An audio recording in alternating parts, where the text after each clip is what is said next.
Welcome back. You're still tuned in to News and Views on myself, Salalo Makudi. The time is 8:55 Central African Time, and we're going to be switching gears now to a rather concerning state of affairs as incidents of xenophobia and intimidation against foreign nationals seem to resurface across parts of South Africa. Migrant communities are pushing back. They want to respond. They are calling for equal protection from the government under the constitution, an end to vigilante actions and urgent government intervention. Allegations of corruption, poor service delivery at Home Affairs, labor exploitation, and inflammatory political rhetoric are again in the spotlight. And to respond to these concerns, we are now joined by Hafiz Idreess Nungu. He's the CEO of the African Migration Organization. And yeah, they are voicing up concerns because it almost feels like each and every day that you wake up, there's a negative sentiment around foreign nationals, South Africans, whether it's online or it's on the streets. The conversations are getting eerie. It seems like we might find ourselves in that fortunate situation that we saw back in 2008. And I'm pretty sure that's not where either of us want to go back to. But yeah, we have Hafiz Nungu joining us. Hafiz, Jazakallah so much for joining us. Welcome to News and Views. Really appreciate you giving us your time. Thank you so much for being with you, Salam Media, on live TV. No, the pleasure is all ours. And I think we'll jump right into it. There's a growing, almost xenophobic sentiment that's bubbling up in South Africa again, echoing the kind of conversations that ultimately saw us have those 2008 unfortunate xenophobic attacks on some of the foreign nationals here in South Africa. What's your analysis of the current state of affairs in the country regarding the conversations that are being had? And organizations like March and Operation Tudula seemingly being on the ground and pushing a very, very anti-immigrant sentiment in South Africa. Yes, these are vigilance. We call them vigilantism. People like xenophobia that is being caused by such type of groups, March and Dudula. These are the people that are uneducated, people that doesn't know about the development of the country, people doesn't respect the human rights of other people. So people don't even respect the constitution law of the country. So these are the type of people that need to get education, need to be educated and understand the rights of other people, not only their own rights. Because when you go around, you will find that each and every country, they are also migrants. It's not about South Africa. It's about the whole world. This problem is there. But it's up to the government, the way how they treat such people, the way how they do their things to sort out the problems of those type of people who are undocumented. But in South Africa, we have seen that a lot of politicians, they are also going into that, making foreign nationals as scapegoats, of which that is not an issue of being a politician. And then once you be a politician, you hate other African people. Because remember, South Africa is partnering and trade services with other countries around the world. So if people, they don't want to have foreign nationals in their country, then who is going to support their things in the country? So this thing must come to an end for all those people who are against migrants. We have seen a lot of marchings in Eddington Primary School, whereby March and Dudula, MK as well. They also go there and try to march and chase away the foreign nationals, of which that is not an idea for solving the problem in the country. So all those people that are sponsoring such type of groups should be also arrested. We have got intelligence in the country. Where is the intelligence? The intelligence should work and work out those type of people that must be removed from the public of the country. A lot of South Africans argue that they aren't necessarily anti-foreigner. There's a quite an understanding that there's no country in the world that is an island that exists in silos. But many of them are saying they're anti-illegality, and just the mere idea that people can just walk into the country undocumented is in itself illegal, and it needs to be challenged, and it needs to be spoken about. And that in itself does not necessarily mean it's xenophobia. It's just South Africans trying to voice out the breaking of law and the disrespect of the rule of law in the country. How do you respond to that? How do you make the distinction between anti-legality and anti-foreigner, or do you believe one is being used as a cover for the other? Yeah, actually, in South Africa, I think we have to appeal to the government to try and see to these problems of xenophobia, because this xenophobia is not going to end. It's becoming worse for the thugs. Also, criminals now are taking advantage because of migrants. I've been having a meeting recently talking about the migrants. And this meeting, it says that most of our migrants here in South Africa, they are being harassed. They are being intimidated by even the police officers, by even the law enforcement agencies, whereby these are the people that we rely to help others, to help us, those other foreign nationals, to help their problems that are also affecting. But now it's not like the way how we understand other countries with the law enforcement agencies. Mm-hmm. Do you think we'll be making a mistake by vilifying South Africans who are calling for large and mass deportations of illegal foreigners in the country by saying they're being xenophobic? Do you think that's where the problem is, vilifying people that are calling for the rule of law? Yes, I appeal also for the government to have some education for our kids. They mustn't have that mind of that apartheid. We're just coming from apartheid recently. So this is our time. We need to build our country. This is not a time to damage our country. We have seen a lot of things that are happening here, and these things are happening in Durban, KZN. KZN is starting with those type of things. So our government should educate those type of people from KZN, and then they're spreading up to coming to Joburg. Because most of our black people, we know that we're coming from apartheid, we didn't go to school. So this is our time now. We need to teach our black people what is Africa? Where does Africa come from? How does South Africa come from? Where are we coming? How did we struggle in our country? And where is our freedom? When we say freedom, what must we do with the freedom? But these things people, they don't understand. So we need to go in communities, in different areas around South Africa. They must understand every person is a breadwinner of another family.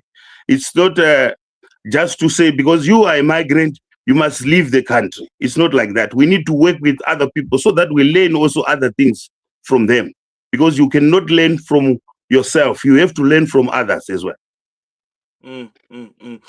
You've called for amnesty for all undocumented migrants, but critics are saying that would essentially be rewarding law breaking. There's no country in the world that would give amnesty to someone that came into the country illegally, and it would also encourage more undocumented migration. How do you respond to that? We are having a problem in South Africa. Xenophobia is started from there. People, they're blaming each other. They're coming with excuses. They say because they're taking our jobs, they're taking our wives, so many things. They're bringing drugs in the country. So that's why it's easier. Don't you think some of those concerns are valid? Don't you think that they're valid? There are instances where there are some criminal elements, especially coming from foreign nationals. Not all foreign nationals, but a large portion of some of the crimes that we see, especially in our major cities, is a result of that. Undocumented foreign nationals. Would you concede to that? Because I don't want us to go to. I don't want us to go to a point where we are vilifying South Africans who are making those calls, who are saying we are seeing this almost each and every day, and some of these criminals are in cahoots with the police. And us speaking about it, we are labeled as being xenophobic. So, would you concede that there are criminal elements with some migrants who are in the country doing some very, very nefarious things? We can't say South Africans can't steal. Each and everyone can steal. Even you go to Zimbabwe, they are criminals. We are talking about foreign nationals right now. Yes, I'm talking about that. Even in Zimbabwe, they are also criminals. In South Africa, they are criminals. But the only thing that is happening in South Africa, it's hatred of foreign nationals in South Africa. It's about hatred. It's not about crime. It's not about taking our jobs, but it's just about hatred. So, you know, when it's hatred, we have got also those rotten potatoes that are also spreading around the country. Especially the journalists, they're also trying to promote such things, like some of them, not all of them.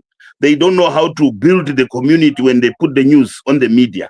So media also is putting bad name for the migrants in South Africa.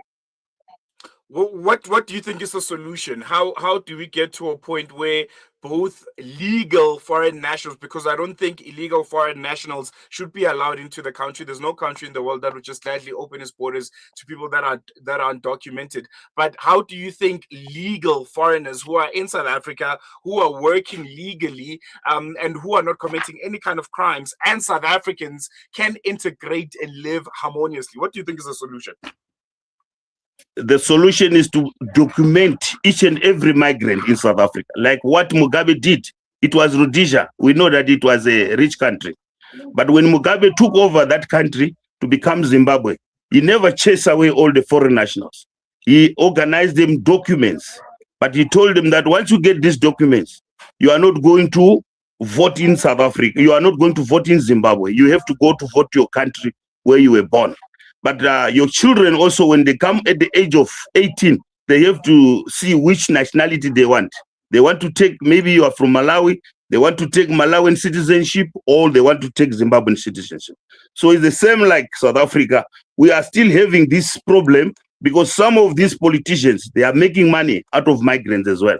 When you look at it, we can see that there's a lot of bribes that is taking place here. So government is supposed to sit in the parliament, stop hatred, and then they must just document all the African nationals in South Africa. Once they document them, then I think this problem of xenophobia is going to come to an end, because people, they have good documents now. Because criminals are trying to look for loopholes to say, because they are not documented, they are calling them with bad names, illegal immigrant, which are not good. These are our African people we are talking about, our neighbors of our countries. When we are having another problem here, we have to run to those type of countries. So we don't need to divide ourselves or divide each other. We need to love each other as Africans. There we go. Hafiz Idreess, Nungu, African Migration Organization. Thank you so much for joining us. Really appreciate it. Thank you so much. There we go. Yeah. As I mentioned, Hafiz Idreess, Nungu, CEO of African Migration Organization, responding to tough questions around migration, legalities, xenophobia, and state accountability. Hey, there are parts where I disagree with him. For instance, you can't just walk into the country illegally and just be documented. I don't think there's any country in the world which says, hey, everyone that has walked in essentially broke the law. Let's reward you by giving you citizenship of the country or by documenting you. That's not accepted. We can't accept it in any way. Number two, I think it's very, very unfair and very triggering, especially for a lot of South Africans, when they speak out about the porous borders, labor laws, and how those are being flawed by hiring of illegal, non-documented foreigners. Make that distinction very, very clear. And sidelining South Africans, because when you hire South African, there are labor laws that need to be adhered to. When South Africans feel like state resources are being overwhelmed, whether it's clinics or schools, and the sentiment on the ground, this is not people that are privileged and can afford to take their children to private schools, or they can afford to take their children to private hospitals and private clinics. No, these are people that are using state schools, state hospitals, state clinics, and they're telling you the situation on the ground. They are more of foreign nationals than they are of South Africans. Whether it's true or not, it's a conversation for another day. But this is the sentiment on the ground. This is what South Africans are saying. we're going to be getting to a very, very dangerous territory when those people speak out, and because some of us are privileged, when those people speak out, we vilify them. We're saying they're being xenophobic, they're anti-African, they hate foreign nationals, but the people are telling you, I can't get space for my child to go to school, and school that's just near me, right around the corner, that as a South African I'm entitled to, has 60% foreign nationals, for instance. Not a fact, but just sentiment. That's when South Africans get angry. That's why South Africans are going to get triggered, because we're not trying to understand them, but instead we are vilifying them because sometimes we're so disassociated from a situation. And again, for South Africans, xenophobia is not tolerated. South Africa is what it is today because of other African countries. They contributed a lot when it comes to our anti-apartheid struggle. And I can tell you for sure, no person will ever leave their home country because, well, it's fun to do so. And, well, I just want to travel and sightsee. Well, some people can, but not a lot in Africa can. People that leave their countries in Africa is usually because it has gotten incredibly dangerous for them to stay, or economically those countries have collapsed and there's no way for those people to support themselves and support their families. So now, where should all of this anger be directed to? The government. The government is the reason why we don't have enough schools. The government is the reason why our hospitals and our clinics are in the state that they are in. The government is the reason why we have porous borders and we have an influx of illegal non-documented people, whether from Africa, Asia, Europe, doesn't matter. The government is the reason why our borders are so porous. And that's where we need to direct our anger to, because it's a low-hanging fruit to go for a fellow African who also wants education for their child as you do, who wants relief by using the same clinic and hospital as you do. That's